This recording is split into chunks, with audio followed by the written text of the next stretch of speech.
Kumusta kayo ulit mga kaparmlat? Napakagandang property na naman yung ating ipapakita ngayon. Yan po yung Laguna Bay. Yan po yung Mount Banahaw.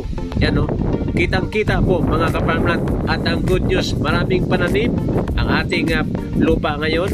At saka po, eksakto lang po yung kanyang sukat. Yan. Sa mga gusto po mag-retire, 1 hectare lamang. At ito po yung view dito po mga kaparmlat. Tingnan po nyo. Yan ho yung kabundukan po ng Sierra Madre Mountain. Okay? Napakaganda. At subaybayan nyo mga kaparmlat. Akin pong i-discuss yung buong detalye nito. Pero bago yan mga kaparmlat, You are watching Realty Philippines TV. Please don't forget to subscribe.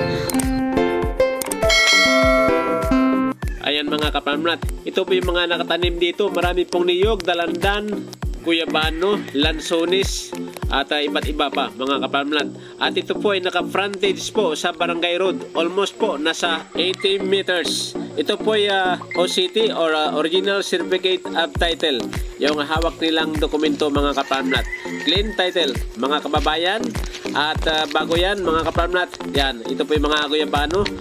Paalala lang po mga kaparmlat, mag-ingat po tayo sa mga salungat po na statement mga kaparmlat. Yan, parati po binabanggit yung due diligence matala. Kayo po ay sasabihin sa inyo na paunahan na lang mga kaparmlat. Walang ganun mga kaparmlat. Yan po ay opposite sa kanilang sinasabi na due diligence. Sino man magsabi niyan mga kaparmlat, due diligence pero paunahan na lang or mag-down ka agad. Yan po ang palatandaan po na yung kanilang sinasabi mga kaparmlat ay colority lamang sa pagbablog or sa pagbibenta po ng property. Okay? Yan, tandaan nyo yan mga kaparmlat. Pag opposite po yung statement ay colority lamang. Yan, naglalagay ng colority sa kanilang mga mukha upang hindi malaman kung ano ang tunay na kulay. Yan mga kaparmlat. Yan po yung mga pananim dito. Saging, rambutan, durian. Wala akong nakitang durian dito. Flat po yung area mga kaparmlat. Almost mga 80% yung kanyang flat. Yan po yung mga saging dito mga kaparmlat. Mataba po yung lupa mga kababayan. Sinilip ko kanina buhaghag. Yan, dyan po sa Antipolo ay nagbablog ako. At napansin ko po ay nagkakabitak po yung lupa mga kaparmlat. Samantala dito ay mataba pa rin yung damo. Okay? Kaya po yung Laguna, yung Pami Laguna mga kaparmlat ay fit po sa mga prutas. Yan, malapit lang po tayo sa Aimol Pami, sa Siniloan Bus Terminal, and then sa LSU or Laguna State University. Almost mga 2 hours lang po yung biyahe mula po sa Manila. Ganun po mga kaparmlat yung ating property ngayon. At hindi po nakablog lahat mga kaparmlat yung ating mga lupa.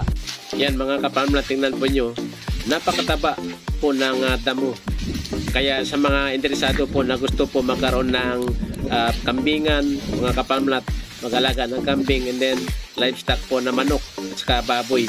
Yan, eksakto po yung lugar na ito. At saka po may tubig mga kaparmlat.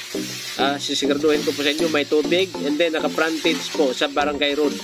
Kaya ko po hindi pinapakita na po yung Barangay Road minsan mga kaparmlat kasi po yan, experience na po natin yan. Sinusundan. Yung iba po ay nagagalit pag hindi po ibibigay yung eksaktong address mga kaparmlat. Yan. Bago kayo magalit mga kaparmlat, ay tanungin nyo yung inyong sarili kung kayo ay honest talaga. Yan. Baka po ay gagamitin lamang nyo itong aming pinaghirapan para po sa sarili nyong interest. Yan po yung aking sinabi ay sa mga ahente at yung mga buyer ay hindi naman po ganun mga kaparmlat. Yan. Mag-request agad yan ng tripping. Yan. Tumawag lamang dyan mga kaparmlat. Tingnan nyo mga kaparmlat yung damo. Napakataba po.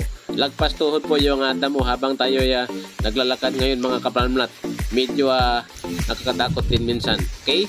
Yan. Handa naman kami mga kaparmlat, mga agent na yung collaboration. Kailan po dapat po ay honest. Hindi po pansariling lakad lamang yung inyong gagawin. Okay? Yan po, marami po salamat at muli from Laguna or Pami Laguna, ako inyong kaparmlat, Rosendo Saminyan. Kayo po ay nanonood sa inyong paboritong himpilan, Realty Philippines TV. Mabuhay tayong mga Pilipino.